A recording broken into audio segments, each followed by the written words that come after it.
Sri Krishna Chaitanya Prabhu Nityananda Sri Advaita Gadadhara Srivasadi Gaura Bhakta Vrinda. Again, Sri Krishna Chaitanya Prabhu Nityananda Sri Advaita Gadadhara Srivasadi Gaura Bhakta Vrinda. Hare Krishna Krishna Krishna Hare Hare Hare Rama Rama Rama Hare Hare. Hare Krishna Krishna Krishna Hare Hare Hare Rama Rama Rama Hare Hare. Panchakalpatarubhyascha kripasindhubhyaiva ca patitanam pavanebhyo Vaishnavebhyo.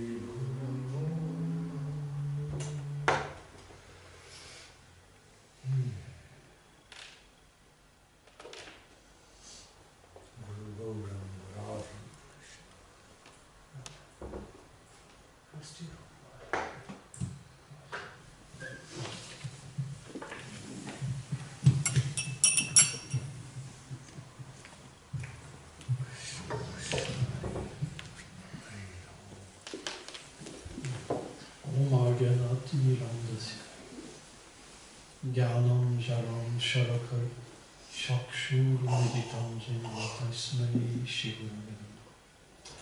Je rends mon humble hommage à Srila Bhaktivinoda Maharaj qui est à côté de moi.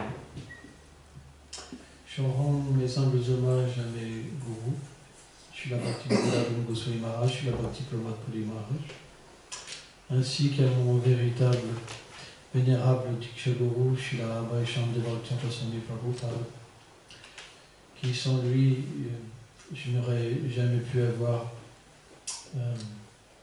une simple association avec le mouvement Sankirtan.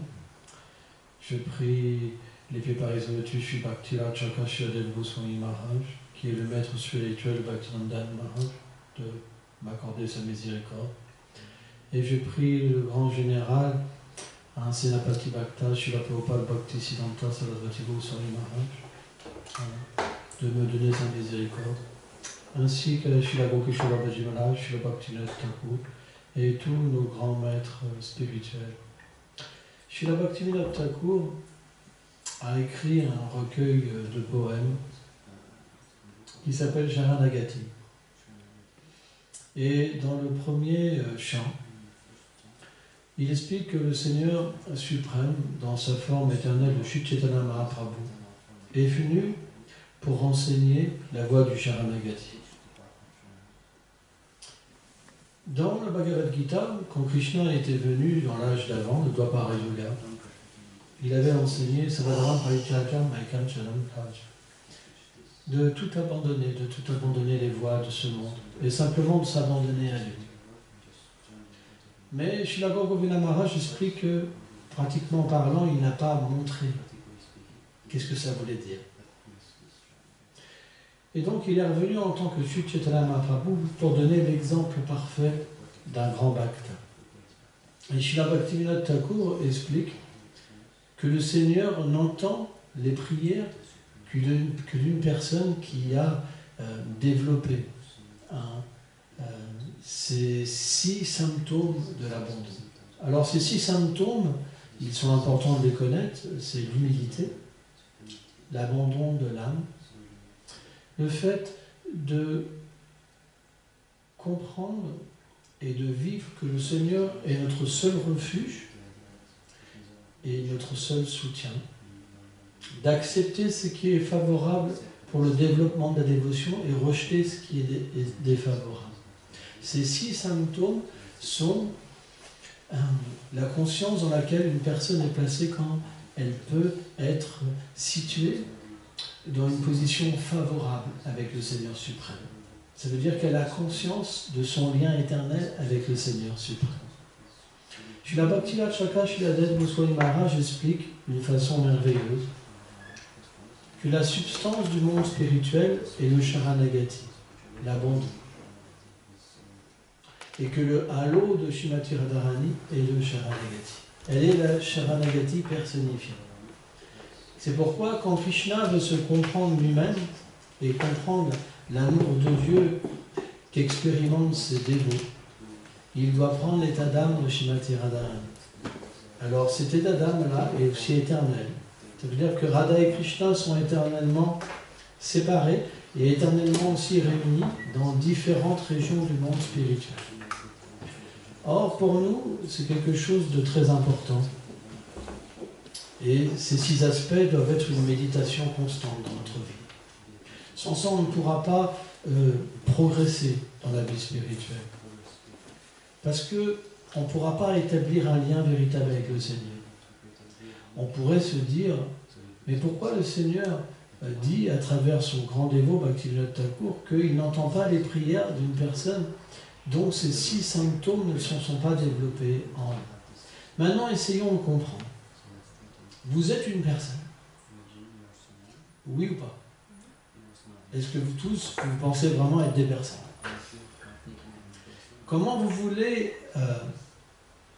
établir une relation avec une personne qui n'a pas foi que vous êtes une personne, qui n'a pas d'humilité envers vous, qui ne veut pas prendre refuge de vous, qui n'est pas prêt à délaisser des choses pour vous, accepter des choses pour vous? C'est le fondement de nos relations, même matérielles. En proportion que quelqu'un fait ça, en proportion, on se donne à lui. Vrai ou pas? Est-ce qu'on a remarqué ça au moins dans notre vie? Donc si cette réalité existe d'une manière temporaire, ça veut dire non liée avec la réalité éternelle, ça veut dire qu'elle a une source.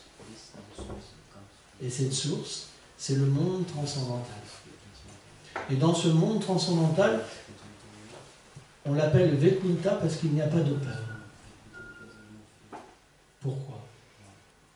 Parce que quand on est relié à cette vérité absolue qui est illimitée, qui a toutes les qualités et qui peut répondre à tous nos désirs, combler tous nos souhaits, alors on est sans anxiété. On est libre de toute recherche, de toute imperfection, de toute frustration. Pourquoi dans ce monde on goûte la frustration? C'est parce qu'on a un manque au fond de nous-mêmes. En fait, le Seigneur est comparé à la source de toute chose. Il est la source de l'amour, il est la source de toute qualité, de la beauté, de la douceur. Et il est comparé comme un feu. Or, l'âme spirituelle est comme une étincelle de ce feu. Mais l'étincelle, si elle quitte le feu, elle perd sa substance, qui est d'être le feu, elle s'éteint. Et automatiquement, sans cette source, on ne peut pas être satisfait, parce que notre position originelle est d'être avec lui. Donc quand on se détourne de cette relation, on devient frustré. Arjuna pose cette question à Krishna. Oh Seigneur, qu'est-ce qui fait que les êtres se détruisent? Et Krishna a répondu Kamayesha Kudashna, la Jamuna Samudra. Il dit c'est cette concupiscence. Mais qu'est-ce que c'est cette concupiscence? C'est cette propension de servir le Seigneur qui, au contact du monde matériel, de la passion, se change en une substance où on cherche le plaisir pour nous-mêmes. Mais on n'est pas fait pour ce plaisir si insignifiant. Parce qu'on est tout petit. Et même quand on essaie de chercher un plaisir avec une autre petite âme conditionnée, elle est toute petite. On est fait pour être en contact avec un océan d'amour. Et sans le savoir, parce qu'on est plongé dans l'ignorance de cette relation avec le Seigneur suprême, on pense qu'on est le corps. Sans le savoir, on cherche cette position éternelle avec cette personne qui pourrait répondre à toutes nos attentes. Quand les êtres vivants dans ce monde cherchent à s'aimer, une femme cherche un homme cherche une femme, ou ce que vous voulez. Hein, moi, j'ai pas de, hein, je juge pas la vie sexuelle des gens. Mais pourquoi on cherche une autre personne? C'est pour avoir une personne qui nous comprend, pour avoir un refuge, pour avoir une personne qui nous soutient, pour avoir une personne qui nous permette de progresser, de pouvoir s'abandonner et de développer l'humilité. Mais est-ce que les gens qui sont en face de nous nous le permettent? Non, parce qu'ils sont tout petits. Et en plus, l'âme conditionnée est emplie de défauts. Elle est sujet à l'erreur, elle a des sens imparfaits. Elle est sujet à tromper autrui. Donc on ne peut pas être satisfait. Et donc de ces relations-là, comme on ne peut pas s'abandonner, il y a une frustration. Et on ne peut pas comprendre ce qu'est l'amour. Par exemple, à Vrindavan, Boma Vrindavan, c'est le lieu où le Seigneur vient. En fait, Boma Vrindavan est présent dans chaque univers matériel. Et c'est comme une réplique du monde transcendantal. C'est une réplique. Les acharyas disent que ce monde de Krishna se manifeste pas complètement, mais dans une certaine proportion. Et le Seigneur vient dans ce monde pour accomplir ces divertissements, pour nous montrer, techniquement parlant, pourquoi nous sommes frustrés. Vous savez, un bon père, c'est quelqu'un qui donne une liberté à ses enfants. Est-ce que, par exemple, vous aimeriez avoir un père dictateur? Levez les mains. Je suis sûr qu'il y en a qui aimeraient avoir un père dictateur, qui vous empêche de faire tout ce que vous voulez. Personne. On aime la liberté, vrai ou pas. Quand on nous empêche d'être libres, on souffre. On a besoin d'une liberté. Et naturellement, une qualité du Seigneur suprême, c'est la liberté. C'est pourquoi, là où il y a une véritable spiritualité, on ne saurait connaître de dictature, de sectarisme. La vraie spiritualité, quelqu'un qui a un contact avec cette vérité absolue, il réalise qu'elle est liberté et amour. Il y a besoin de ces deux ingrédients. Or, cette liberté, ça veut dire quoi? Qu'on a le droit de se tromper aussi, comme d'accepter la vérité. Et cette vérité, ça veut dire aussi que nous ne sommes pas des robots. Si on ne pouvait pas décider par nous-mêmes de ce qu'on était, ou de ce qu'on va devenir, on serait simplement des esclaves. On n'aurait pas d'identité propre, vous comprenez? Et puisque l'âme est faite à l'image du Seigneur suprême, et que le Seigneur suprême a une suprême indépendance, l'âme aussi a un libre arbitre. Et ce libre arbitre, ça veut dire qu'elle peut choisir de faire un mauvais choix ou un bon choix. Et le Seigneur doit laisser la possibilité de se tromper ou d'aller vers la vérité. Sans ça, il ne serait pas la liberté et l'amour. Mais qu'est-ce que ça veut dire? Est-ce que ça veut dire que quand le Seigneur suprême nous permet de nous tromper, qu'on va aller en enfer éternellement et brûler dans les flammes de l'enfer? Je vous pose la question. Vous allez tous en enfer, bande de pécheurs. Il y a cette chose qui existe, cette mentalité des fois qui existe. Non, un bon père, qu'est-ce qu'il fait? Il y a une histoire avec Srila Abhay Shamdev Bhaktivinoda Swami Prabhupada. Quand il était enfant, comme tout enfant, il voulait le contrôler. Et un jour, il voulait mettre son doigt dans le ventilateur.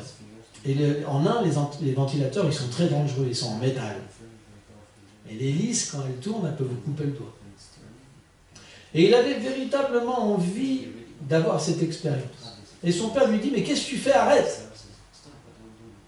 Il dit, je veux toucher le ventilateur! Je veux toucher le ventilateur! Alors qu'est-ce qu'il a fait? Comme un bon père, il a enlevé la prise. Et le ventilateur, il tournait simplement un petit peu. Il dit, maintenant tu peux essayer. Il a mis son doigt. Ah, ça fait mal! Mais tu vois, je te l'avais dit, il y a deux manières d'apprendre. Soit par son expérience, soit en écoutant une source, la connaissance d'une source authentique pour ne pas faire d'erreur. Or, le Seigneur vient dans ce monde, naturellement, et il crée ce monde pour qu'on ait l'expérience de pouvoir se détourner de lui. Or, dans cette expérience, nous ne sommes pas heureux. Personne n'est satisfait, complètement satisfait. Ce n'est pas possible. Par exemple, l'âme et Satchit Ananda fait l'éternité de connaissance et de félicité. Si on était matière, qui veut mourir, par exemple? Qui ne veut pas être éternel ici? Personne. Qui veut être un idiot? Personne. Et qui veut être malheureux? Personne. Parce que c'est la nature de l'âme. Et naturellement, la nature de l'âme, elle est d'être avec celui qui possède ces trois substances d'une manière illimitée. Donc, le Seigneur nous permet de faire un choix et de se détourner de lui. Mais en bon père, il vient dans le monde matériel et il manifeste ses divertissements. Pourquoi on dit divertissement? On pourrait dire les activités, il fait des activités. Mais pourquoi? Parce que le Seigneur n'est contraint à rien. Quand vous êtes pleinement satisfait, vous n'avez pas besoin d'agir. Vous agissez par divertissement. Ce n'est pas un devoir, c'est un divertissement. Il est la suprême liberté. Il est libre d'agir. Il est libre de distribuer son amour. Et quand il vient, naturellement, il montre à ses dévots, il donne la possibilité à ceux qui se sont détournés de lui d'avoir un contact avec lui. Parce que son nom, ça c'est important à comprendre, sa forme, ses attributs et ses divertissements, ils ne sont pas un produit de la nature matérielle. Ils sont ce qu'on appelle nirguna. Ils sont au-delà de la nature matérielle.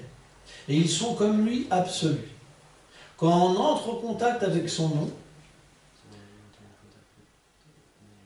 la connaissance sur sa forme, sur ses attributs et ses divertissements, alors on peut purifier notre conscience et éveiller le désir d'être à nouveau avec lui, de comprendre pourquoi cette frustration allait en nous. Et là, naturellement, on va vouloir s'enquérir sur notre cause de mal. Pourquoi je souffre? Qui je suis? Qu'est-ce que je fais ici dans ce monde absurde, juste à travailler pour vivre et vivre pour travailler?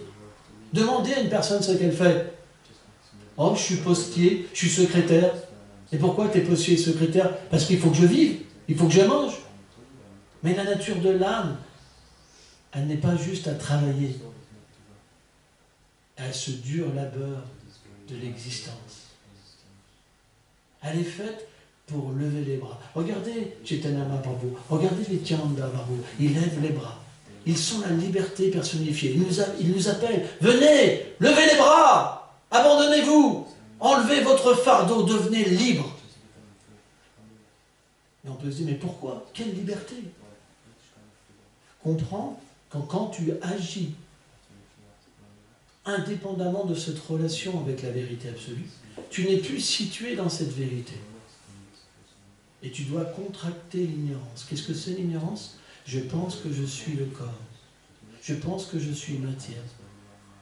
Et je vais passer ma vie à essayer de combler ces sens qui ne peuvent jamais être comblés. C'est un véritable esclavage. Nous devons, pour combler ces sens, trahir tellement de gens, mentir, tricher. C'est horrible, parce qu'on n'a pas le choix. Parce qu'on est dans une situation où on veut faire croire aux autres qu'on est suprême, alors qu'on est plein de défauts.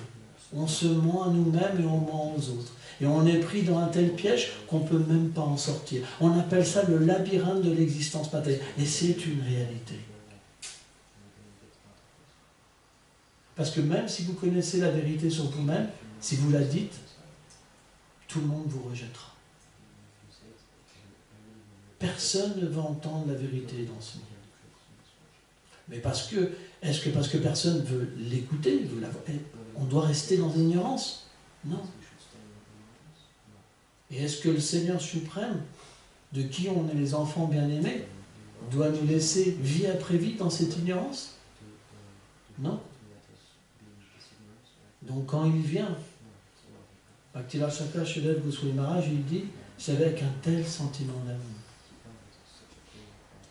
Il dit, Krishna vient, il pleure pour nous ramener. Il mendie. Il fait tellement de plans. Il y a une histoire pour vous faire voir à quel point on est têtu à s'entêter de rester dans un monde de misère. Et il existe un grand dévot qu'on appelle Narada Muni. Et Narada Muni, il a le pouvoir de voyager dans les trois mondes. Il est libre, parce que il agit constamment pour le Seigneur suprême, par amour. Et il a reçu même en cadeau une vina de Srimati Radharani. Et quand il chante avec sa vina, il peut voyager où il veut. Il est libre d'aller où il veut et de délivrer qui il veut. Et un jour, il est parti voir le Seigneur Narayan, parce qu'il peut aussi aller au-delà de l'univers matériel et aller voir le Seigneur dans sa demeure éternelle. Il dit, Seigneur, je voudrais une bénédiction. Oui, bien sûr, Narada, que veux-tu comme bénédiction? Oh Seigneur, je voudrais délivrer qui je veux. Aller dans le monde matériel et délivrer qui je veux. Et le Seigneur a souri. Et donc, Narada Muni, bon, il dit d'accord, je te donne cette bénédiction. Va. Et donc, Narada Muni est arrivé dans le monde matériel, complètement en extase et heureux. Et il a vu un brahmana. Il dit, c'est parfait. Un brahmana est situé dans la vertu, il a la connaissance, il pourra naturellement être libéré. Et donc, quand le brahmana a vu Narada Muni, il a offert ses hommages, bien sûr, parce que quand un grand saint vient, on offre des hommages. On baigne les pieds, on offre des guirlandes de fleurs, toutes sortes de choses. Il y a différents processus pour accueillir un saint. Et donc, Narada Muni lui a dit, voilà, j'ai reçu la bénédiction du Seigneur de délivrer qui je veux. Donc voilà, je voudrais te libérer. Et le brahmana a dit, oui, Narada Muni, je comprends et je suis favorable à ça, mais voilà, c'est que je vais devoir me marier bientôt, j'ai pris l'engagement. Donc, ça serait une bonne chose de revenir après que je sois marié. Mais là, sans ça, il faut que je me marie. Vous comprenez? Donc, Narada Muni, d'accord, je reviendrai. Et donc, quand Narada Muni est revenu, le brahmana a dit, bah oui, mais vous comprenez, Narada Muni, maintenant ma femme est enceinte. Donc il faut au moins que l'enfant naisse et que vous voyez. D'accord. Narada Muni est revenu, il a frappé à la porte, et le brahmana s'était caché à l'étage. Alors, c'est pas vraiment expliqué sur une poutre, je sais pas, il se cachait pour pas que Narada Muni finalement le libère, parce qu'il était attaché. Quand on est attaché, c'est très difficile. Il y a une telle illusion matérielle qu'on pense que le devoir matériel est plus important que l'âme. Pourtant, au moment de la mort, on va devoir tout laisser. Amis, parents, fortune, maison, enfants, mari, femme, tout. Mais pourtant, ça nous paraît plus important. C'est l'influence de l'énergie matérielle. Et quand Narada Muni a frappé, sa femme a répondu, parce qu'il voulait libérer le brahmana. Et le brahmana est tombé, brum, et il s'est tué. Et il a repris naissance comme un chien.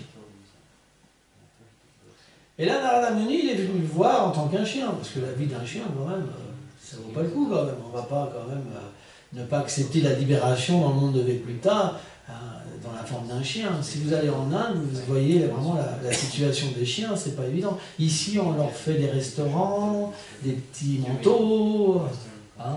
Mais en Inde, souvent, ils errent dans la rue.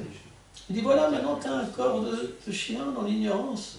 Parce que Narada Muni avait le pouvoir de parler en fait à l'âme. Et maintenant, je vais te libérer. Et là, le chien lui dit oui, mais j'ai ma femelle avec les petits. C'est ça notre situation. On aura toujours un alibi pour ne pas être libéré, pour ne pas s'abandonner. C'est pour ça que le Seigneur vient par miséricorde. Et au fur et à mesure qu'on touche à son nom, à la connaissance de sa forme, de ses attributs, de ses divertissements, il y a ce qu'on appelle une sukriti. Des activités mystérieuses qui s'accumulent et qui donnent la foi. Ça veut dire que par exemple, quand on va prendre le téléphone, alors je prends un téléphone, je fais un numéro, et je vais par exemple appeler le magasin Conforama. Et on me répond, oui, bonjour, le magasin Conforama est à vous, et avec vous. Et je dis, oh, magasin Conforama. En fait, dans le mot Conforama, il y a le mot Ram. Et qu'on le veuille ou pas, on crée une sukriti, des activités pieuses qui vont graduellement changer la mentalité de l'âme et faire qu'elle va se rapprocher de sa réalité. Quand elle se rapproche de la réalité, elle peut penser « Mais qu'est-ce que je fais dans cette situation? Il y a quelque chose qui n'est pas normal. Pourquoi je devrais simplement travailler dur comme un âne ?» Vous savez, l'âne, on lui met une bouffée d'herbe devant la bouche et il avance, en espérant obtenir le fruit de son travail, le bonheur. À l'état conditionné, on est comme ça. On travaille jour et nuit pour espérer trouver le bonheur. Mais l'âne, il ne peut pas comprendre qu'autour de lui, il y a de l'herbe fraîche partout. Eh bien, c'est la même chose. Une fois que cette sukriti, ces activités pieuses donnent la foi, on peut commencer à voir l'herbe fraîche partout. La miséricorde du Seigneur. On peut commencer à comprendre qu'il y a une personne qui peut régler tous nos problèmes. Et alors on se tourne vers lui, alors il est réciproque avec nous. Le Seigneur, il a liberté. Tant que vous ne ferez pas un pas vers lui, il vous laissera faire vos activités. Il n'impose rien à personne. Et en plus, vous êtes l'âme. L'âme, elle n'est pas touchée par la souffrance. Elle ne peut pas tuer ou être tuée. Elle ne peut pas être coupée. Elle ne peut pas être dissoute. Elle est antimatière. La situation qu'on expérimente est comme un rêve. Quand on sort d'un rêve, c'est comme si que, quelque part, ça n'avait jamais existé. Donc le Seigneur vient pour nous rappeler la vie. Et je voudrais juste raconter un petit divertissement pour ne pas prendre trop de temps, parce que notre invité est là, et je ne suis pas là pour prendre son temps, donc je demande pardon à Maharaj de parler autant. Mais je voudrais juste raconter un petit divertissement pour vous faire voir à quel point les habitants de Vrindavan sont libres de l'anxiété. Un jour, le Seigneur Krishna, avec sa corne, « Bonjour, venez !» Vous êtes le bienvenu. Merci. Vous avez soit un petit coussin, soit une chaise. Voilà, vous choisissez, c'est libre. Merci. Donc le Seigneur Krishna, ce matin-là, il a réveillé tous ses amis. Il désirait donc jouer avec ses amis. Alors je vais passer rapidement, je ne vais pas parler des divertissements avec les pâtres. Et c'est expliqué que quand il vient dans le monde matériel, il y a ce qu'on appelle des asuras, des gros asuras, des gros démons. Pourquoi? Parce que le Seigneur est tout puissant. Donc quand il vient, il y a aussi des gens avec des puissances démesurées que pour nous c'est comme des fables. Et il y avait un démon qu'on appelait Aghasura, un terrible démon. Et le Seigneur avait déjà libéré sa sœur Putana et Bakasura. Et Aghasura, il voulait vraiment venger sa famille de démons qui avait été mis à mort par le Seigneur. Et il avait fait ce plan de prendre la forme d'un immense python qui faisait plus de 20 km de long. Parce que par ses pouvoirs mystiques, il pouvait prendre une forme énorme. Et c'est expliqué que sa bouche était ouverte et qu'elle touchait le ciel. On avait l'impression que c'était une énorme montagne, avec des yeux rouges, avec un vent, il y avait une haleine qui sortait de sa bouche.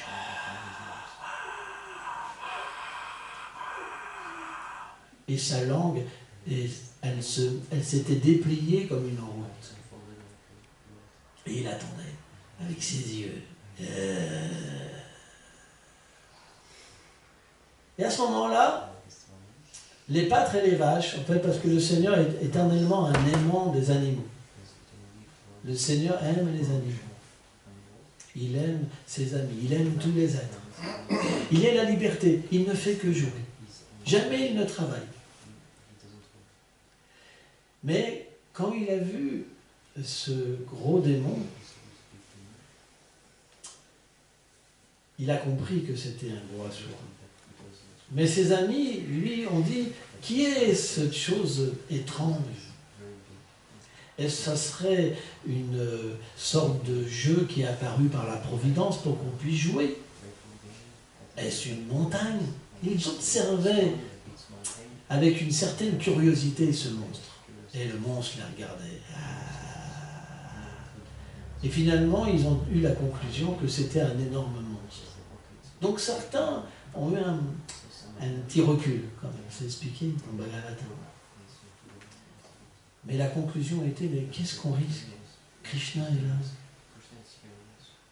On n'a rien à avoir peur. Il est notre soutien.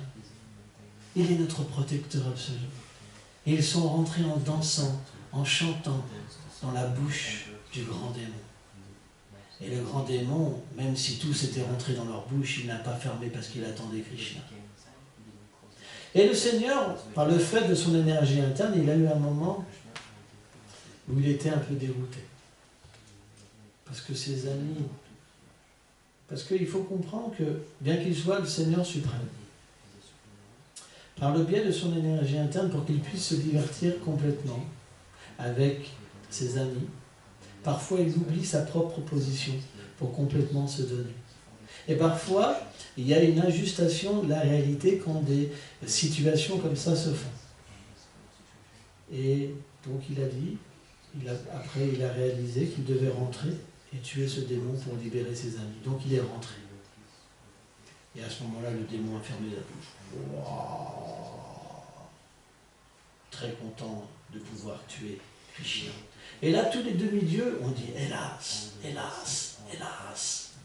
Parce que les demi-dieux, ils n'ont pas un tel abandon. Bien qu'ils ont des pouvoirs du Seigneur suprême, parfois les jeux du Seigneur les déroutent complètement. Parce que Krishna aurait pu juste faire ça, tout est fini. Il détruit les univers, il crée les univers juste par une inspiration-expiration. Qu'est-ce que c'est Aghasura? Qu'est-ce que c'est Aghasura? Donc Krishna, qu'est-ce qu'il a fait? Il a grandi à l'intérieur du monstre. Et le monstre a commencé à suffoquer, il a grandi. Il y avait un concours de circonstances entre les pouvoirs du démon et les pouvoirs du Seigneur. Mais le Seigneur est tout-puissant. Que pouvait faire Aghasura? Donc à un moment, Aghasura a quitté son souffle vital, donc l'a quitté par la tête. Et l'âme d'Aghasura est restée à un moment dans le ciel. Krishna, par miséricorde, il a ramené à la vie les pâtres. Il ne sait pas qu'ils étaient morts parce qu'ils sont éternels, mais il a ramené à la conscience externe les pâtres et les vaches et ils sont sortis. Et à ce moment-là, ils ont vu cette étincelle. Et cette étincelle est rentrée dans le corps du Seigneur. Les Acharyas expliquent que le Seigneur a donné la libération à Aghasura. Et pas la libération juste impersonnelle. D'atteindre une même forme que lui sur une planète Vaikuntha. Le Seigneur est tellement miséricordieux qu'il libère même des gens qui lui veulent la mort. Comment on ne pourrait pas trouver refuge d'une telle personne? Bon, je vais m'arrêter là. Je vais laisser Maharaj parler. Parce que là, il va faire des...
Hare Krishna, Gaura.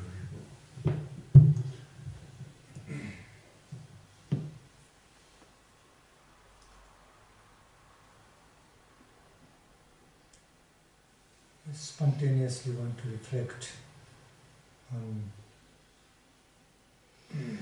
one topics about that certain portions of Krishna Leela as described through Srimad Bhagavatam. Different beautiful, some interesting stories may seem to be a bit exaggeration, storytelling kind, interesting story, but sometimes some questions may appear in mind, in the public, that it's like science fiction happening. Krishna's killing of Aghasura, Bakasura, Putana may appear sometimes. Je réfléchis spontanément sur ces histoires merveilleuses qu'on retrouve dans le Srimad Bhagavatam, donc ces divertissements qui paraissent impossibles, qui paraissent comme de la science-fiction. Donc je réfléchissais sur la nature de ces divertissements extraordinaires. But we have to understand, nothing is exaggeration. No part of description of Krishna Leela through Srimad Bhagavatam and other holy scriptures have a tinge of exaggeration. Mais nous devons comprendre que dans ces histoires du Bhagavatam, il n'y a aucune exagération, même pas une trace. Ce sont des histoires bien réelles. Sometimes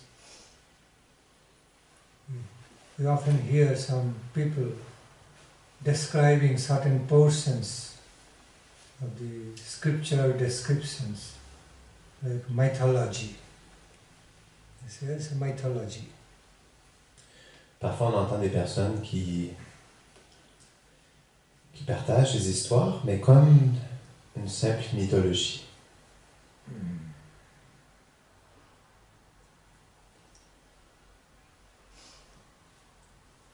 But when those people call the stories, the true stories of the Puranas and other scriptures, mythology, they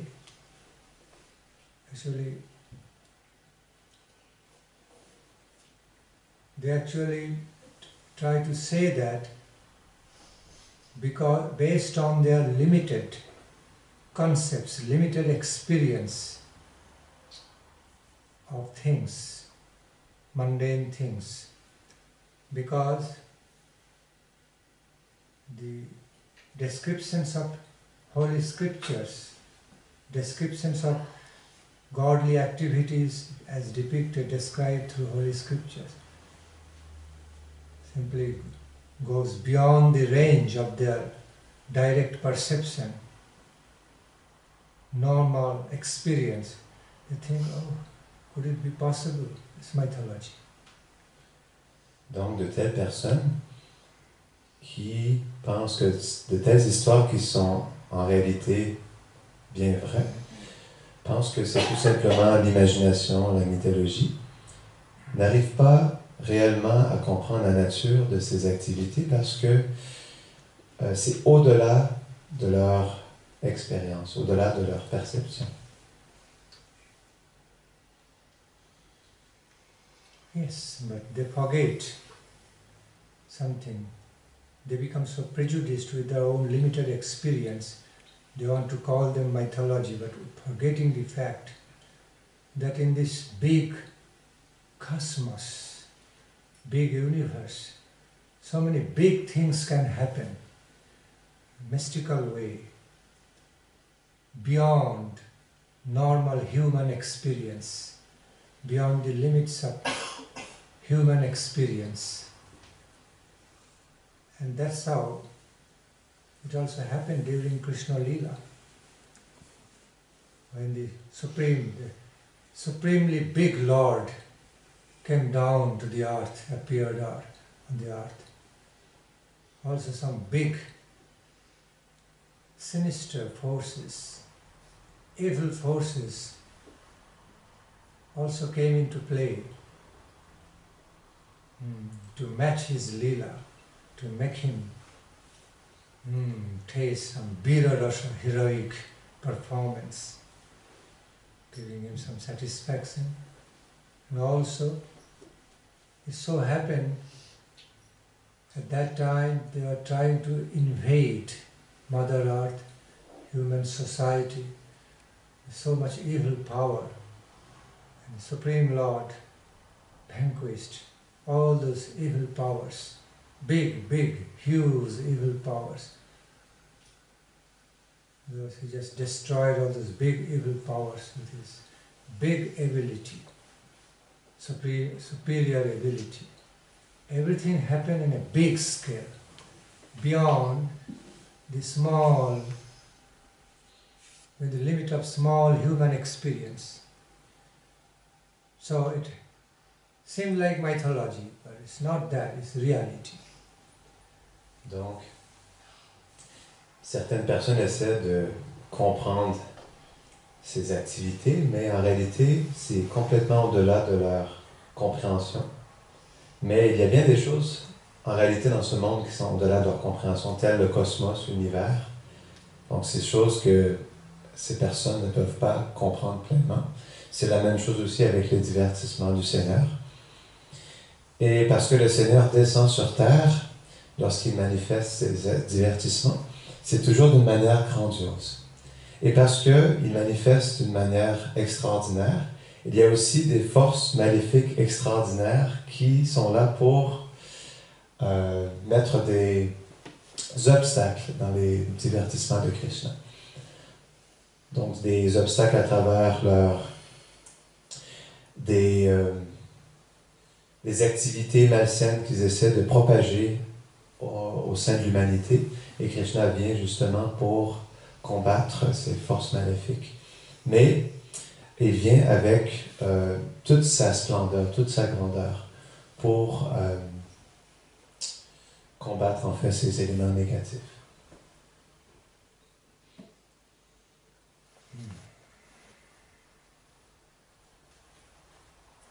Supreme Lord, time to time appears in this world, on this Mother Earth, to fulfill many purposes. One of them is to take away the burden of the Mother Earth, thus protecting her, at the same time protecting the whole society of the sadhu, protecting all the good people, all the good things, destroying all the bad, evil powers, thereby establishing the glory, the victory of the good over bad, good over evil. This is one aspect. Le Seigneur suprême descend sur cette terre pour différentes raisons, dont celle d'enlever le fardeau de la mère terre. Avec toutes les activités négatives qui apparaissent, le Seigneur cherche à enlever ce fardeau et aussi à protéger les sadhus par sa présence, à leur donner sa protection personnelle. Et il vient précisément pour une de ces raisons, justement, pour enlever les effets négatifs sur la terre, dont certaines personnes qui, dû à leur influence négative, changent la société d'une certaine manière. Giving message to his devotees that those who accept shelter of mine, I protect them. So we find that message is given. Okay, that message is so much extended all through Krishna Lila, protecting his own devotees who took shelter of him. Il y a ce message qu'on peut apercevoir dans tous les divertissements du Krishna Lila, le divertissement de Krishna, où Krishna affirme qu'il est là pour protéger ses dévots dans différentes situations. Il est toujours présent pour donner pleine protection à ses chers dévots. Also giving the message at the same time that there is Almighty Lord, Almighty Owner of the whole universe. Whole universal creation, everything not just controlled by some blind force, inert, blind energy, but there is real, the nature of the owner, nature of the Lord of the universe is full of personality, okay, personal feelings, willings, decisions. Everything is so organized. The truth is that the nature of the supreme truth, supreme reality is not just blind force. It is of personal character who can make personal decisions for the good of one and all. Par sa majestueuse présence, il affirme, en effet, être la personne suprême qui contrôle l'univers entier. Et on peut voir aussi dans la société des personnalités importantes qui ont un certain pouvoir. Mais en fait, Krishna est le contrôleur suprême. Et par sa présence, il nous montre qu'il y a bien, pas seulement une énergie, mais une personne qui est derrière toute cette création et qui, avec sa présence, contrôle en fait tout cet univers. Therefore, Krishna Lila is characterized, it is, in other words, by the Supreme Parama Brahma, all-pervading, super power, super beauty, super bliss, takes personality, appears in the original personality as Supreme Lord Krishna. Then, naturally, so many pastimes come, manifest along with. Because when superpower remains just as superpower in all-pervading, omniscient, omnipresent way, it's all beyond our reach, cannot establish our personal relations, sweet personal relations, cannot directly experience Him, cannot have much personal negotiation or relationship and dealings. But the same superpower appears in the form of personality, super excellent, transcendental, with all transcendental qualities and abilities, beauty. Then so much lila happens, activity happens. And the devotees of Supreme Lord, those who become devotees, can experience so much about the same all-pervading great superpower in a more personal way, heart to heart, mind to mind, heart to heart, soul to soul. You can have so much experience in engaging in activities of the superpower, so much pastimes. Therefore, sometimes superpower also acts like ordinary, normal way. Normal human beings coming down to our level, giving us the great opportunity to experience about Him, relish Him, respect Him, okay? Devotedly love Him, embrace Him, and personal relation with Him with all loving devotion. It would not be possible if the superpower doesn't come as Krishna. Krishna vient avec toute sa splendeur, parce qu'il est la personne suprême, il est la force suprême, la félicité suprême, la beauté suprême, l'intelligence suprême. Il est le pouvoir suprême. Et parce qu'il est une personne, justement, le fait qu'il soit une personne nous permet d'avoir une relation personnelle avec lui. Comment peut-on avoir une relation personnelle avec le pouvoir suprême sans avoir une relation avec une personne?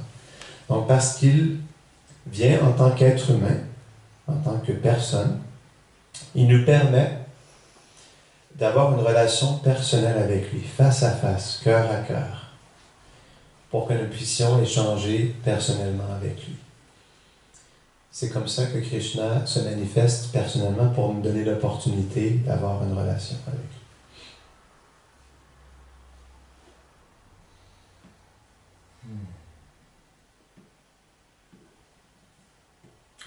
Again, this is some wonderful reality. As Maharaj just described, Krishna's killing of Aghasura. There are so many Leela stories, and factual, true stories. Killing Aghasura, Bakasura, Putana. Ultimately, they are all some nice dramatic Leela, realistic drama, but there's so much dramatic ways also. Because when they are getting killed by supremely compassionate Lord, it's not real killing, although appearing to be some killing activities. That part is dramatic. It is like creating some scope to Krishna to taste his Vira Rasa, heroic, the Rasa of the heroism in one hand. On the other hand, those asuras also get liberation, although they are agents of the evil power, but because of having the fortune of getting killed, getting subdued, overpowered directly by the superpower in the hand of superpower, they are also getting upliftment, rewarded with some nice positions on the level of Brahma. So ultimately Krishna is doing good to them, killing their evil identity in order to give them a better identity, auspicious identity on the level of Brahma. So thus, Krishna still remains as a noble, merciful Lord because he is not really killing, only killing the evil side to make them better, good to better and best. Ces divertissements que Krishna manifeste sont très dramatiques parce qu'en réalité, il cherche à goûter à ce Vira Rasa. Ce qui veut dire l'humeur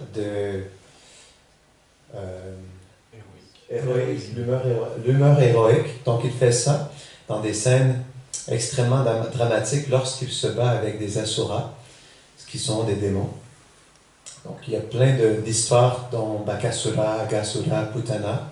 Il y a plusieurs démons que Krishna combat à tous les jours pour pouvoir goûter à cette humeur héroïque. Et à travers ces divertissements, il ne fait pas ça seulement pour se battre, mais aussi pour donner l'opportunité à ces êtres démoniaques de se libérer. Parce qu'à chaque fois que Krishna combat une telle entité, il lui permet de se libérer et d'atteindre, comme il disait, la libération du Brahman. Donc, à travers ses activités, il manifeste aussi sa suprême compassion. Et chaque geste qu'il pose dans ses combats donne une bonne augure à tous ces êtres démoniaques. You know, we all know, normally there's always some conflict of good and evils from time immemorial. That is nothing new. Depuis des temps immémoriaux, il y a toujours eu des êtres démoniaques. C'est connu de tous. So, sometimes question arises, the Supreme God is beyond this good and evil. Because He is all-powerful, almighty. Why should Supreme God be engaged in such menial activity like killing, this and that? Because it is beneath His dignity to be engaged in killing somebody, because He is Supreme, almighty. Nobody can challenge His power, so why He has to engage in killing? Parfois, certaines personnes posent cette question. Pourquoi le Seigneur, qui est le Seigneur suprême, se bat-il contre de tels êtres démoniaques? Lui qui est le contrôleur de tout l'univers, pourquoi descendrait-il à ce niveau de se battre avec des démons? Pourquoi en fait pose-t-il de tels gestes? I mean, why he has to fight, kill? Because his power and position is unchallengeable. Not even close to equal. So, why he needs to bother about killing and fighting this and that? It's a menial activity for the Supreme God, Supreme Almighty.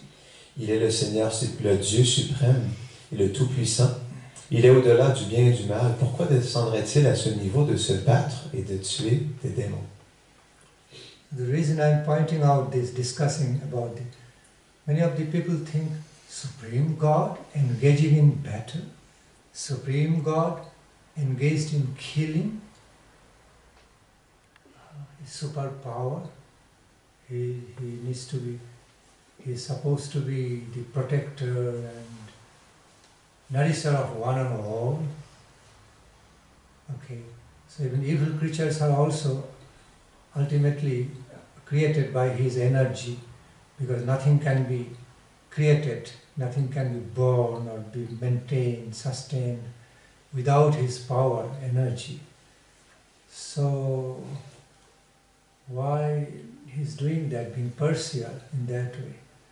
He can easily change the evil people without killing, just by willpower, without killing. So why he has to be so unkind and cruel, like some human fighters? Question arises. Pourquoi je vous partage cela? C'est qu'en réalité, plusieurs personnes posent cette question. Pourquoi le Dieu suprême, qui est le contrôleur de toutes choses, et qui protège et qui maintient, qui nourrit la création en entière, pourquoi descend-il à ce niveau et se bat-il? Pourquoi prendrait-il cette responsabilité? Il pourrait seulement avec un claquement des doigts faire en sorte que tous ces démons disparaissent, mais il vient personnellement et se bat avec eux. Donc, pourquoi en descend-il à ce niveau-là? So if all such activities found, he cannot be Supreme God. Many people think that. Oh, he is some kind of incarnation, big person, but cannot be Supreme God. This thing like that. Plusieurs personnes pensent comme ça. Il ne peut pas être le Dieu suprême parce que il descend et il combat ces personnes. Le Dieu suprême ne ferait pas une telle chose. But they think like that because they miss a very big portion of the whole picture of the Leela. They don't understand that. That's why they think alike. Krishna cannot be Supreme God. How could it be? He fought in Kurukshetra battle. He engaged in killing activities. Supreme God should be all compassionate, all forgiving. il pense de cette manière parce qu'il n'arrive pas à voir pleinement toute la réalité des divertissements de Krishna. Il voit tout simplement, il voit Krishna qui se bat, qui est présent sur la bataille de Kurukshetra et qui fait plein d'activités humaines. Mais il n'arrive pas à voir le portrait entier de la nature des divertissements de Krishna. Because those people miss, as I said, as I just mentioned, they miss a big part of the whole picture. Their conception is so partial, that's why they feel like that, think like that. They don't see, understand the truth holistically. That's why. Donc, je tenais à répéter cela, qu'ils n'arrivent pas à voir le portrait entier parce que c'est au-delà de leur conception. Et à cause de cela, ils ne sont pas capables de comprendre pleinement la nature de ces activités. For example, see what part they are missing. For example, Lord Krishna already showed to Arjuna, standing in the middle of Kurukshetra battle, Lord Krishna already showed to Arjuna before the war started, battle started, through what he showed through his universal form. He already showed, all are already killed in the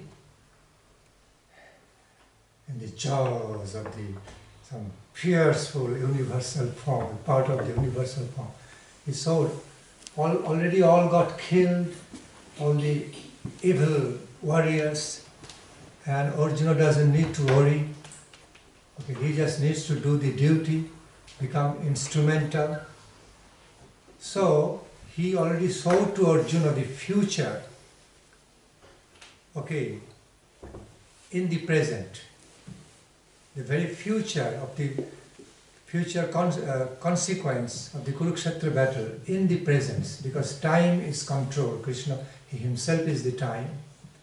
He is controlling the time.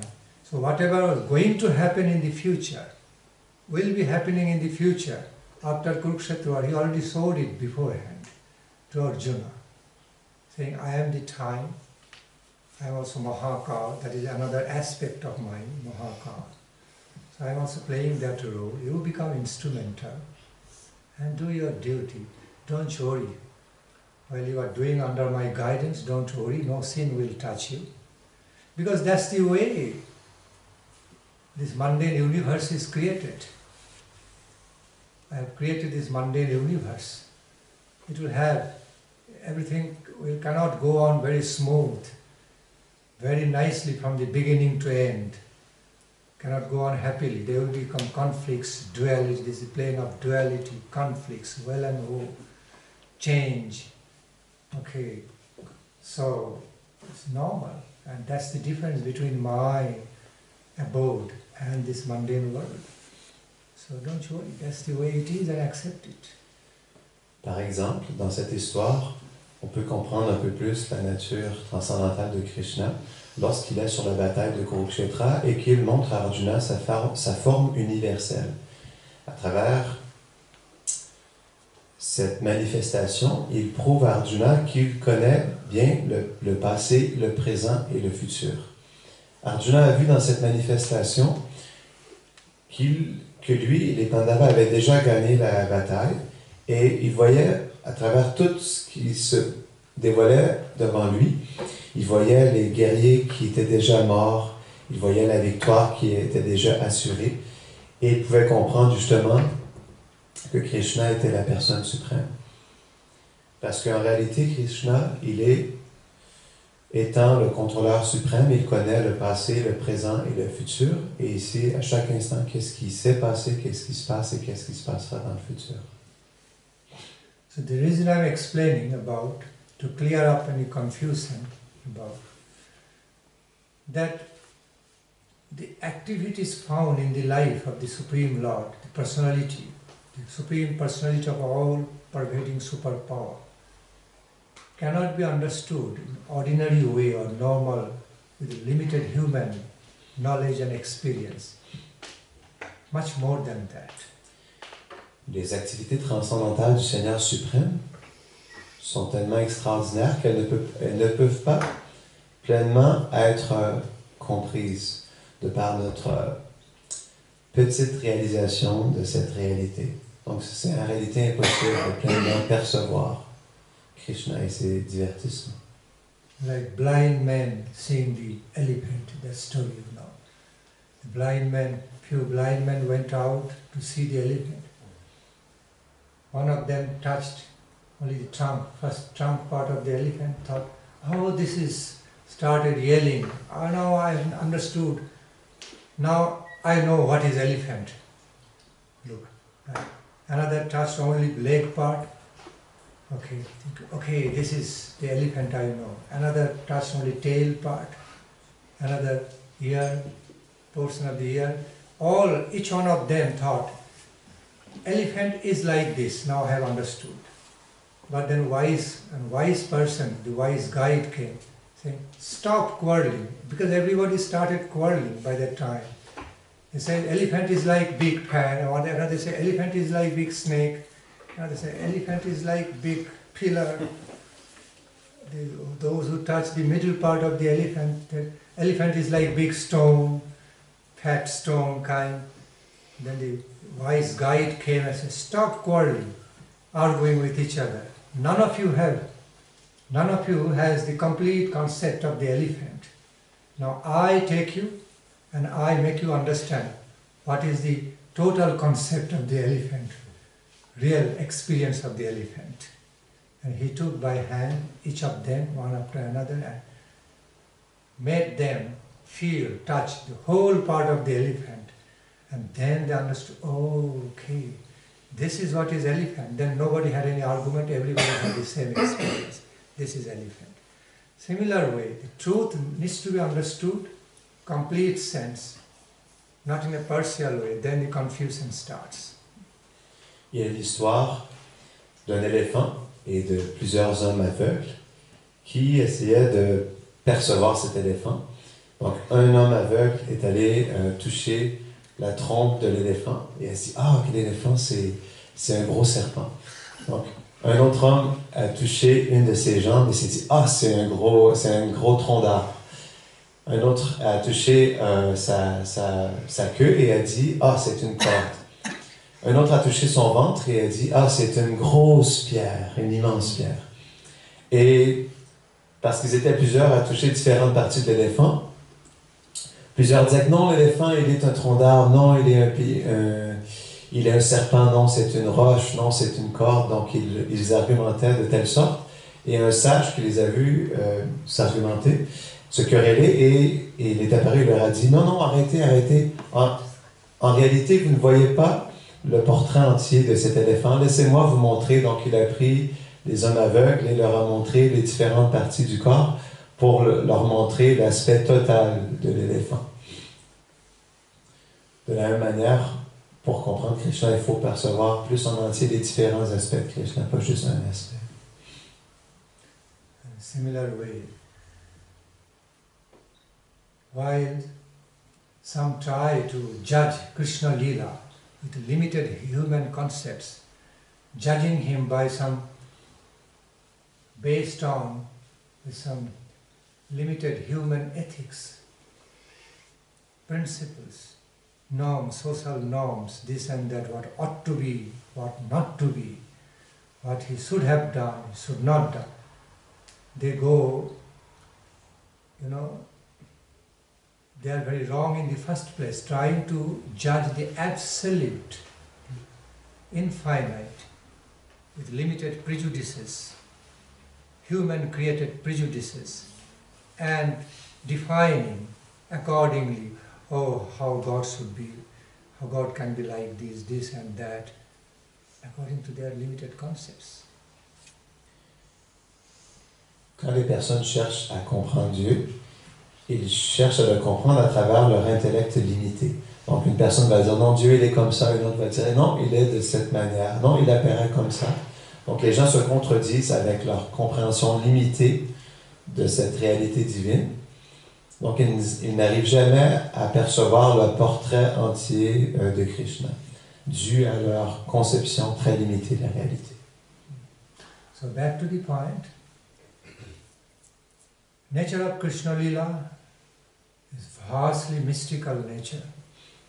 I repeat, the very nature of Radha Krishna Lila is vast,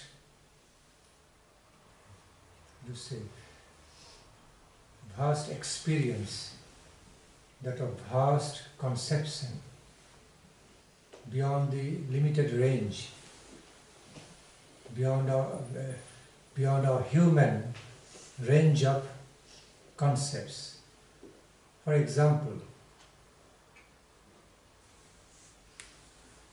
Krishna actually never engaged in cruelly killing.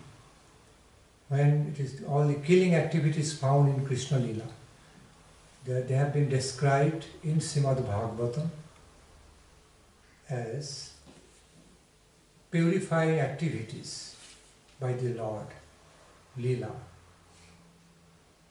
In fact, those who got killed by Krishna were not in pain, were not in distress. Okay, outwardly they are having some dramatic plays like, oh, in agony and pain, so much oppression, but inwardly they are experiencing something, some wonderful happiness, okay, to receive the touch of the superpower, just leaving the material body to receive, to be awarded with higher divine body and existence, receiving the upliftment of life by the touch of divinity. Okay, like their lower self were being replaced by the higher divine self, taken care of by Supreme Lord. That's the reality. So there is no real killing. Il faut bien comprendre que les divertissements de Radha et Krishna sont totalement inconcevables. Ils sont d'une conception tellement vaste, si mystique, qu'il est difficile de pleinement les comprendre. On peut voir, lorsque Krishna se bat avec les différents démons, que extérieurement, ça semble être quelque chose de violent et négatif, mais en réalité, tout ce que Krishna fait est toujours bon, ultimement bon pour tous les êtres vivants. Comme par exemple les démons qu'il combat. L'expérience que les démons ont lorsqu'ils se battent avec Krishna n'est pas une expérience de souffrance ou d'agonie. C'est plutôt en fait une profonde libération.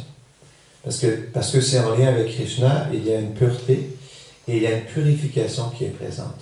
Donc on peut constater que même lorsqu'ils meurent, en réalité, ils se purifient de toute leur mauvaise conception, de tout leur karma passé, pour obtenir un corps ou une existence supérieure grâce à cette compassion de Krishna. Donc tout ce que Krishna fait est infiniment bon. Experience of joy, happiness can be received in different ways. Some way of experiencing joy and blissfulness, like through meditation, through equilibrium, state of equilibrium without much activities. It is one way, but that's not the complete full. I mean, that's not the one and only way of experiencing the happiness and joy. It can also be experienced through the interactive activities in our life. Therefore, so much activities go on in our life to bring us experience, different types of experiences. So,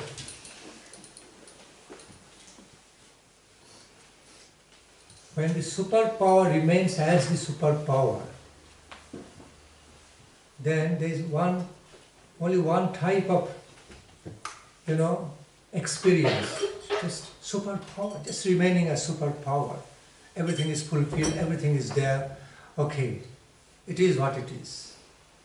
but it cannot be, superpower cannot be tasted, cannot be related through some experience of lila, playful activity.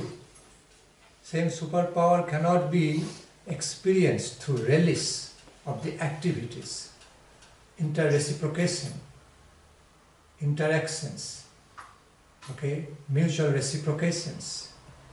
So, in order to have that taste and also give this taste, a similar blissful experience to among his devotees, superpower has to have activities, leelas. Okay, then only it is possible to experience that kind of joy through the activities of leela. Otherwise, it will be only one way, like yogic meditation kind, equilibrium state only, ineffable bliss. But it can also be tangible, can also be experienced in more personal way, both ways. Nous pouvons expérimenter la joie, le bonheur de différentes manières. Plusieurs personnes cherchent à goûter le bonheur à travers un équilibrium, à travers la neutralité, avec un équilibre où nous sommes complètement neutres. Et dans cette neutralité, naturellement, il y a un bonheur qui se goûte. Donc ça, c'est une sorte de bonheur. Mais d'autres personnes cherchent un bonheur plus dans l'interaction. Au lieu d'être passif, ils cherchent à être actifs dans une interaction avec différentes personnes, à accomplir des activités et échanger des sentiments. Donc à travers ça, il y a aussi un bonheur, mais qui est beaucoup plus dynamique, car il s'échange et il se goûte à travers différents échanges et activités. C'est la même chose aussi avec Krishna. Donc on pourrait, tout simplement même en appréciant les divertissements de Krishna, un yogi pourrait s'asseoir en méditation et apprécier les divertissements de Krishna. Mais il y a aussi cette réalité plus tangible où la perfection de l'existence nous pousse à vouloir avoir une relation personnelle avec le Seigneur et à travers cette relation, partager et échanger un bonheur avec le Seigneur suprême. For example, if some of you are asked, okay, go before the ocean, just continue to look at the sunrise, sunset in the ocean, continue to look at the ocean, continue to just meditate on the vast, beautiful sky and horizontal beauty, everything, beauty of the space. Okay, one can continue for a while, can appreciate. But if someone is asked to continue with it, cannot continue for long in impersonal way. At some point they need to have some reciprocation with the children, with the intimate people, husband, wife, children, need to eat, drink, sleep, and release life with other aspects also. So, only impersonal way of experience cannot bring all fulfillment. Okay, cannot be complete. Personal, the experiences of life through personal activities, personal reciprocations, inter-reciprocations also required. In a similar way, that is also found in the life of the superpower. On pourrait tous s'asseoir et apprécier la beauté de l'océan, du cosmos, du soleil, des choses grandioses qui nous entourent, mais combien de temps pourrions-nous continuer à apprécier ces choses? Est-ce que nous pourrions constamment et seulement apprécier ces choses, juste à observer constamment l'univers? À un certain moment donné, nous allons avoir un besoin d'activité, de réciprocation. Donc, le mari avec sa femme, les amis, donc différentes personnes, à un certain moment, cherchent à avoir des relations, des activités. Cette chose est aussi présente avec le Seigneur suprême, et parce que nous sommes en contact avec lui, naturellement, cet échange souhaite se manifester. Therefore, whatever is present in the effect must be present in the cause. Therefore, when we receive happiness, we have our life experience through interactive activities. So much activities going on in the life. Okay. So it is also present in the cause, which is superpower in our souls. But our human activities are so limited, more mundane compared to superpower's activity. When activities are found manifesting in the life of the superpower, Lord Krishna, then it is of transcendental nature. Okay, vast, divine, transcendental nature. Compared to that, human activities are more limited. That's the difference. But the similarity is there, because something is found in the effect must be present in the cause. If we have so much life activities, personal, family life and experiences, okay, superpower also has. Tout ce qui est présent dans l'effet est naturellement présent dans la cause qui est sa source. Donc parce que nous cherchons à vivre des échanges, à avoir des relations, à accomplir toutes sortes d'activités, tous ces principes sont naturellement présents dans la source qui est Krishna. Donc Krishna naturellement cherche à vivre toutes ces expériences, mais la différence c'est que l'expérience humaine dans ce monde est très limitée dans ce que nous pouvons expérimenter au niveau des relations, des activités, des sentiments. Mais pour ce qui est de Krishna, c'est quelque chose qui est absolu et qui est infini. Donc, son expérience est beaucoup plus grande que la nôtre. So, I explain the same truth now again this way. If you are not thirsty, if the scope of thirst is not appearing, there will be no relish of drinking water or nectar. If there is no chance, there is no scope of hunger, there will be no experience of happiness of eating food, deliciousness. Similarly, if there is no scope of protection, then devotees cannot experience how it feels wonderful to remain protected by Lord, because everything is just taken for granted.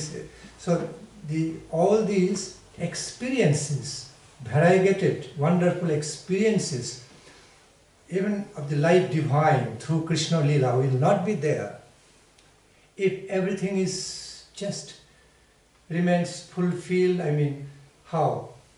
Everything remains without any need, without any variegated experience of needs and new relish. Everything is like as it is, okay, without any newer happenings or any activity like going on like space or time or something impersonal, static way. So there is no variegatedness, no variety of taste, no varieties of experience. Okay.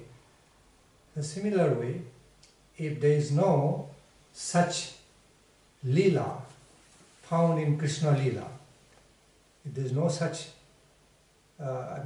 activities in Krishna Lila, then he will just remain as Parama Brahma or Super Soul, and the experiences of having their Lord as great protector, experiences of having the Lord as so dear to the heart, beloved to the heart, experiencing Him through friendly, close, intimate, friendly reciprocations, giving and taking, having emotional conflicts with the Lord, all will not be possible.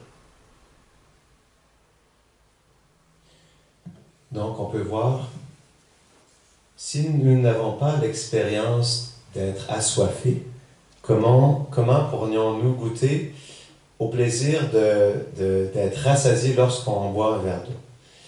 Si nous n'avons pas ce sentiment d'avoir faim, comment pourrions-nous apprécier un bon repas? Si nous n'avons pas ce besoin d'être protégé, comment pouvons-nous goûter à cette expérience de recevoir la protection? Donc, en réalité, on peut voir comme nous avons différentes expériences dues au fait qu'on cherche à se nourrir, se vêtir, se loger, être protégé, à avoir des relations. Ces choses sont aussi présentes dans les divertissements de Krishna. C'est ce qui fait toute la saveur de ces divertissements. Il faut bien comprendre, comme nous, ici, cherchons toutes ces différentes expériences. Naturellement, Krishna aussi cherche à goûter ces différentes expériences avec ses dévots, dont justement il cherche à leur donner la protection. Et il y a cette réciprocation d'amour qui se fait lorsque Krishna cherche à protéger ses dévots et ses dévots prennent refuge de lui. Donc à travers ça, on peut voir justement le besoin de Krishna aussi d'expérimenter toutes ces choses, car il est la source de toutes ces choses, naturellement. So there comes Leela, necessity of the Leela of Krishna Leela. And the great personality like Shukadev Goswami, Vyasadev, Shukadev Goswami were well established in the experience of Brahma, all fulfilling, blissful Brahma. They are describing all the activities of the Lord, no ordinary. Because they are not the personalities to describe, to engage, waste their time, energy around describing some ordinary things. Because they are Leela of the Lord. That's why they took so much pleasure, spending so much time, energy to describe all each and every activities of Krishna. Why? Extraordinary. They bring extraordinary experience. On peut voir des personnalités comme Shukadev Goswami qui au départ appréciait le Brahman. Pourquoi a-t-il pris tant d'énergie, tant de temps à partager les divertissements de Krishna? Car ils sont naturellement formidables, avec toutes les différentes descriptions qui sont présentes. Shukadev Goswami cherchait justement à partager la nature exceptionnelle des divertissements de Krishna, de Krishna Lila. Donc c'est pour ça, justement, parce que ces divertissements manifestent les qualités de Krishna et ses échanges avec ses dévots. Shukadev Goswami a pris un temps précieux pour nous partager tous ces divertissements. Because there are such activities like killing of Aghasura, Bakasura, Putana, Keshidaita. Therefore, there is scope for the Brajavasis, those Krishna devotees, friends of Krishna and others, to feel being protected by Lord, to relish, taste, okay, wonderfully taste of being protected by the Lord. Because there are so many cows in Vrindavana, in cow body, so much milk-giving activities, milk-taking activities, milk-tasting activity, therefore so much relish. Okay, relish is there around drinking milk, tasting khira, okay, and so much loving reciprocations between Krishna and the cows, okay, cows and their caretakers, because there are such activities, okay, like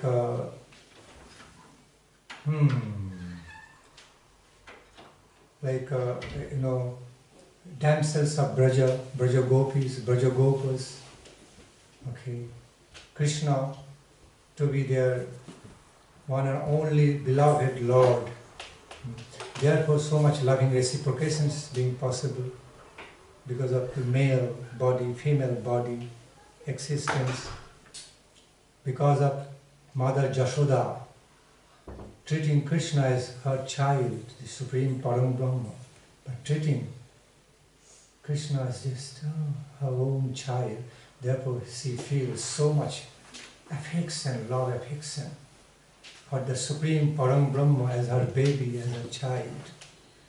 But suppose if this superpower, Param Brahma would just remain as Param Brahma, superpower almighty, all such scenarios not created, situations not created, there will be no variegated relish of Krishna Lila. no scope. Pourquoi Krishna se bat contre les démons? Justement pour que ses dévots puissent sentir le besoin d'être protégés par lui, qu'ils puissent être secourus par le héros qui est Krishna. Pourquoi y a-t-il tant de vaches, d'innombrables vaches à Vraj? Pour que les habitants de Vraj puissent récolter ce lait des vaches et en faire des sucreries, l'utiliser pour toutes sortes de choses, pour des sacrifices, pour toutes sortes d'activités. Pourquoi y a-t-il des pâtres? Pourquoi y a-t-il des gopis, des amis intimes de Krishna? Pourquoi y a-t-il Mère Yashoda qui prend soin de son enfant Gopal? Pourquoi toutes ces activités, ces échanges entre Krishna et les habitants de Vraj sont manifestes?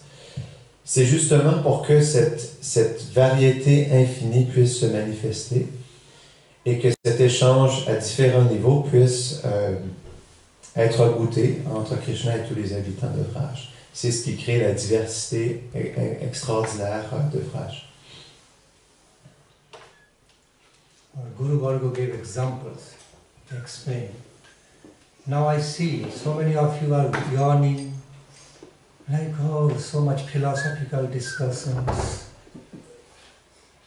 So what is going to be exciting? I am talking about something very fundamental realities, very, very important. It's the base. It's not imaginary philosophy I am speaking about, but fundamental realities which will make our understanding set right our understanding. Okay, so we all should be attentive. Like in the field of education, you may not like the mathematics, oh, dry mathematics disease, but they are very useful, helpful. You may not like the technical ways, oh, too dry, but they are useful. Okay, you may not like many of the scientific ways of the scientific experiments. Okay, or many things. We may not like to watch map, to learn, the map, the measurement, the calculations, because they are all intellectual things, not bringing direct happiness, emotional happiness. But still they are all helpful. In a similar way, having a clear understanding, more holistic understanding about the Siddhanta is very helpful. You can explain to other people. That's the reason I am taking so much time and energy to explain, giving time and energy to explain, to make in order to solidify the basis of our faith, in order to make the basis of our faith concrete, okay, solid. We are not living in the world of, we are not following any belief system or mythology. Okay, we also need to make other people understand and explain to them what is reality. So it's all important to explain. Je m'aperçois que plusieurs d'entre vous s'endorment et bâillent. En fait, ça semble être des sujets très philosophiques, mais c'est en réalité la base, la fondation.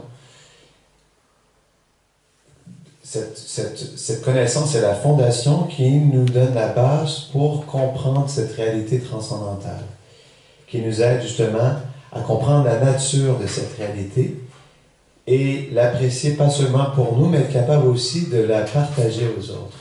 Parce que c'est une réalité qui est au-delà de la perception des sens, qui est transcendantale. Cette fondation nous aide à comprendre plus facilement la dynamique qui se manifeste dans cette réalité transcendantale. C'est comme par exemple les mathématiques. Oui, ça semble ennuyant, mais les mathématiques nous aident pour faire des calculs importants dans notre vie de tous les jours. Pourquoi cherchons-nous à comprendre des cartes? C'est pour aller du point A au point B, pour essayer de comprendre les distances. Oui, ça semble être quelque chose d'intellectuel et laborieux, mais en réalité, comme les mathématiques, comprendre les cartes aussi nous aide à comprendre notre chemin et à savoir où aller et quel chemin utiliser, quel transport prendre. Donc, oui, peut-être que ça semble des choses très philosophiques, mais c'est vraiment la base, la fondation, ce qu'on appelle le Siddhanta, les conclusions philosophiques qui nous aident à comprendre en premier, à travers cette connaissance, cette réalité qui est totalement au-delà de la perception de nos sens. Donc, ce sont des sujets qui sont essentiels pour notre vie spirituelle. We feel very comfortable to live in a very nice house, but as it gets to the point, I have to learn how to build this house, engineering. It's too much for us. We take so many things in our life, want to take happiness, but as we go to learn those, how it happens, how to create those, then we don't want to take up so much responsibility. Cannot be. In the spiritual life, Mahaprabhu said, cannot be lazy to understand about the Siddhanta. Okay, you cannot just be aspiring after only fruits. But how the fruits being produced, you should also understand the source and basis from the beginning. We can only want to have the fruits, but not always don't want to put time, energy to plant the seeds and cultivate the tree and then fruits. Oh, it's too much. The spiritual world also like that. Okay, we have to have holistic understandings, holistic educations, how things are happening, how the Siddhanta is developing. It's all necessary. Maybe felt like technical or dry, but still they're all very helpful, like medicines.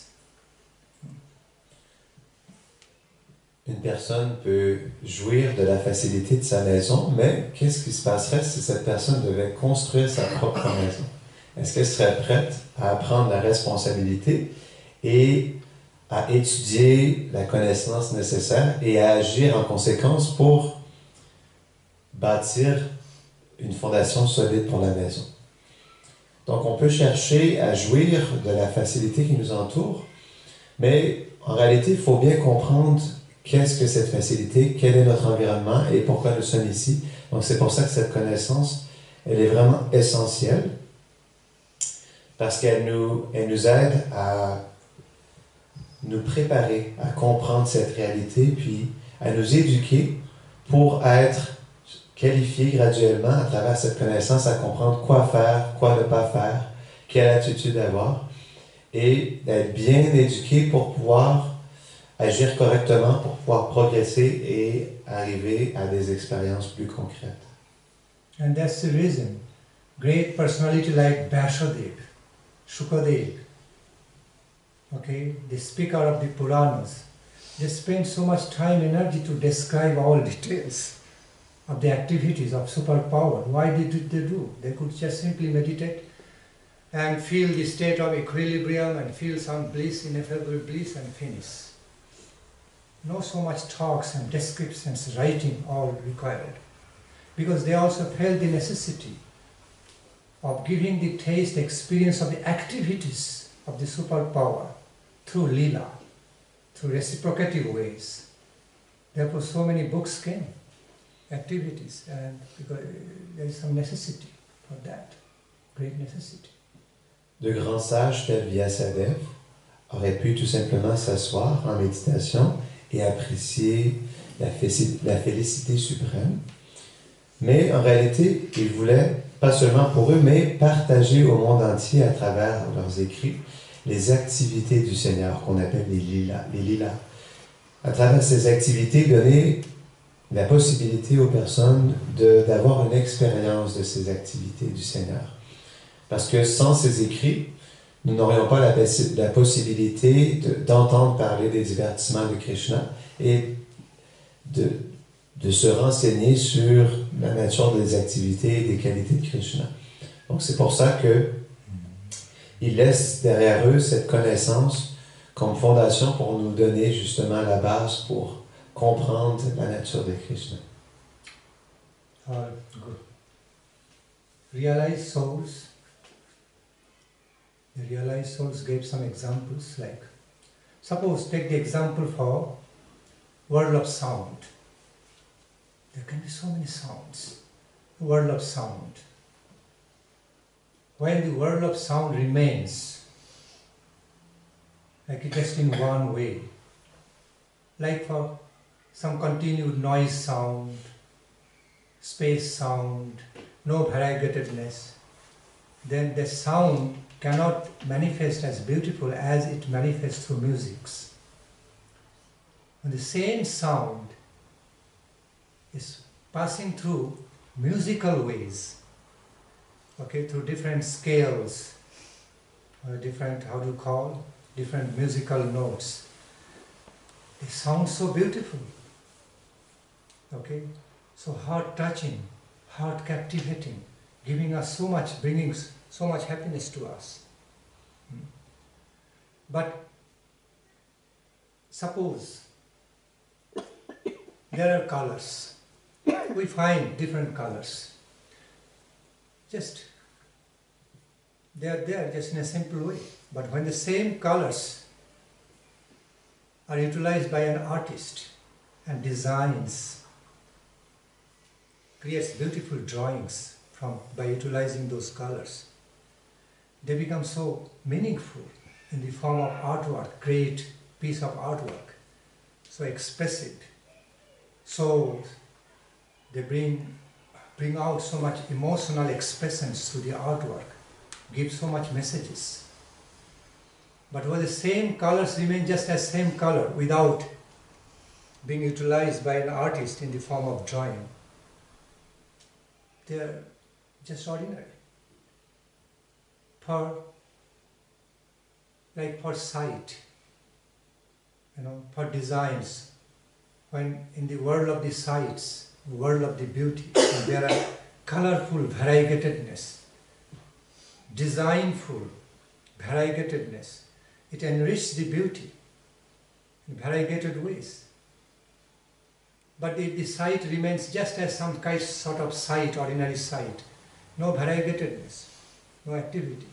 So, similar way, suppose these woods, if just the woods are thrown away in a stack, they're just sitting there. But when with the utility of the same wood, we prepare nice building, nice house, well designed, then it creates another thing, another relish, another experience, rather than just staying as simple wood.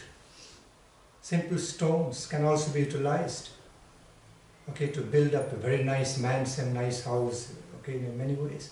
So, giving all these examples to prove that activities are required, okay, newer and newer activities, variegated activities through inter-reciprocations actually enrich the experience of our life.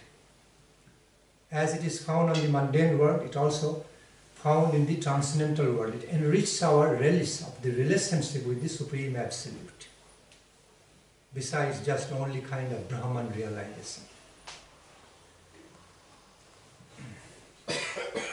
On pourrait apprécier le son, juste méditer sur le son, sur la fréquence du son, sur la longueur du son ou sur l'intensité du son.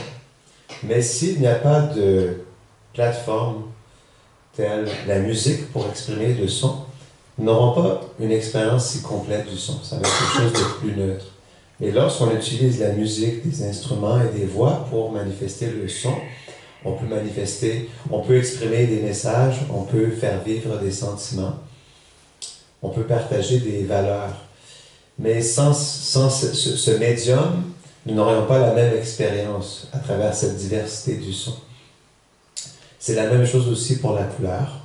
On pourra apprécier tout simplement juste le bleu, le blanc ou le rouge ou différentes couleurs.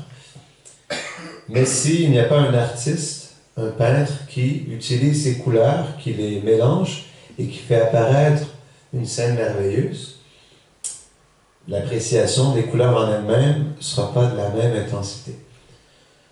C'est la même chose aussi pour le bois. Donc, il y a tellement de bois ici. Mais si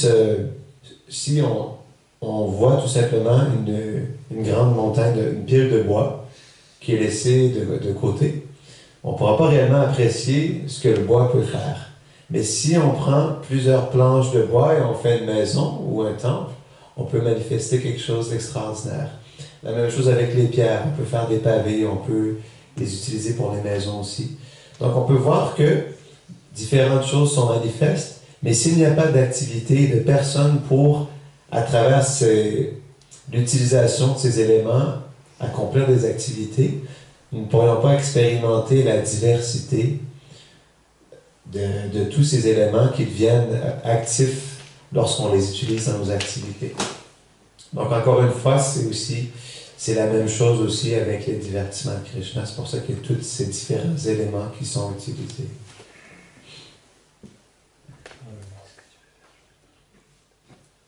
I hope I thoroughly explained all. J'espère que j'ai expliqué en profondeur tout ce que je souhaitais vous partager. So, Lila is required. Lila, Krishna Lila activity is similarly required. To have our enriched experience and relish to relate to Krishna, our relationship with Krishna, to different rasas, different ways, different moods, different mellows of happiness, different rasas, unlimited variegatedness. Les lilas de Krishna sont nécessaires pour que nous puissions expérimenter des relations, nous puissions échanger des sentiments, partager ou vivre dans une certaine humeur. Donc c'est pour ça que les lilas de Krishna sont tellement importants parce qu'ils manifestent toutes ces choses.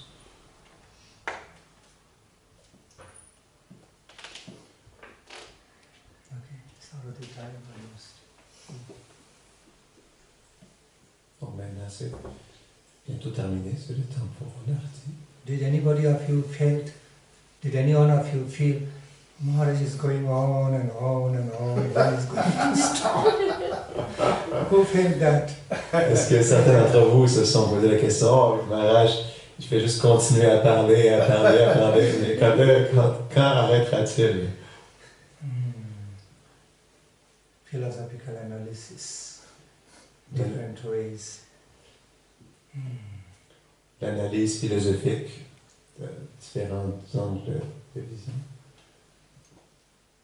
To some of you may be tiring, exhausting, but to some of you, nice. Okay, great.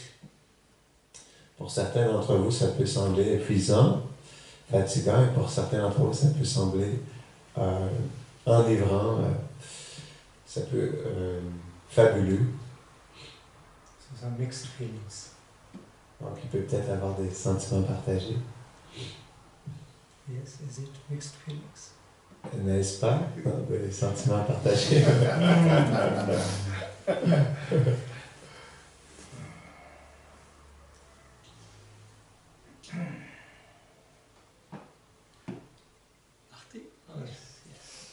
Shri Bhaktinandan Swami Maharaj ki Jai Maharaj ki Jai, Guru Varga ki Jai.